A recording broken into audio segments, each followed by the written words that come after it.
पवित्र मक्का की सरजमी पर एक सुबह का समय था। कुरैश के सरदार अपने महल में बैठकर गंभीर चर्चा कर रहे थे।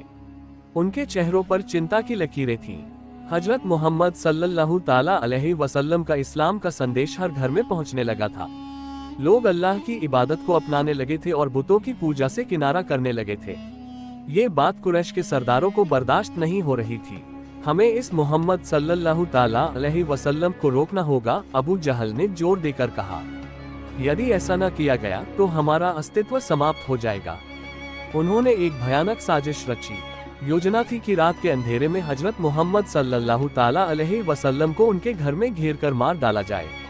लेकिन अल्लाह ने अपने रसूल की सुरक्षा का वादा किया था।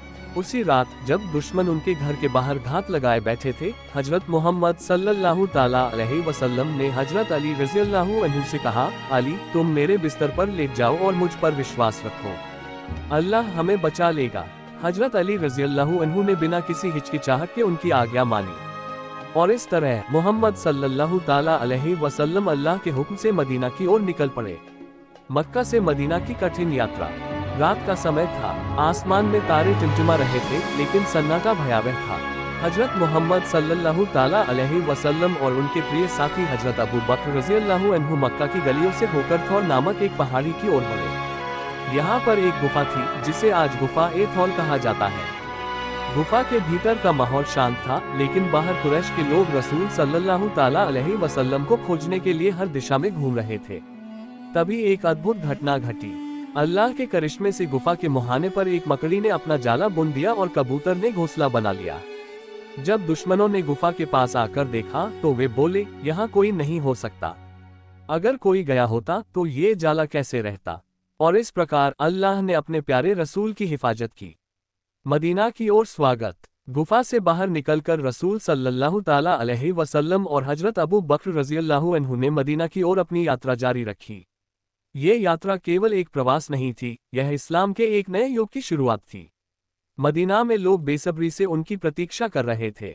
जब वह पहुंचे तो उनका भव्य स्वागत हुआ। यह मदीना ही था जहां से इस्लाम की जड़ें और गहरी हुई। यहाँ से इस्लाम का एक ऐसा सफर शुरू हुआ जो पूरी दुनिया तक फैल गया।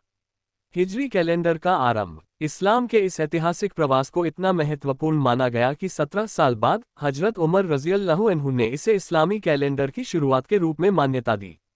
ये कैलेंडर हिजरी कैलेंडर कहलाया क्योंकि यह हिजरत पर आधारित था। हिजरी कैलेंडर चंद्रमा के चक्र पर आधारित होता है और इसमें 12 महीने होते हैं। इसका पहला महीना मुहर्रम है। मुहर्रम का महत्व। मुहर्रम केवल एक महीने का नाम नहीं है, ये बलिदान और त्याग का प्रतीक है। इस महीने में मुसलमान अल्लाह से अपने गुनाहों की माफ़ी मांगते हैं और अपनी जिंदगी को सुधारने का प्रण लेते हैं। यह महीना हमें याद दिलाता है कि इस्लाम केवल एक धर्म नहीं है, बल्कि एक जीवन पद्धति है। नई साल का संदेश। मुसलमानों की नई साल आतिशबाजी और दिखावे का समय नहीं है, यह आत्मनिरीक्षण का समय है। ये हमें अपने ईमान और कर्मों का हिसाब करने का अवसर प्रदान करती है।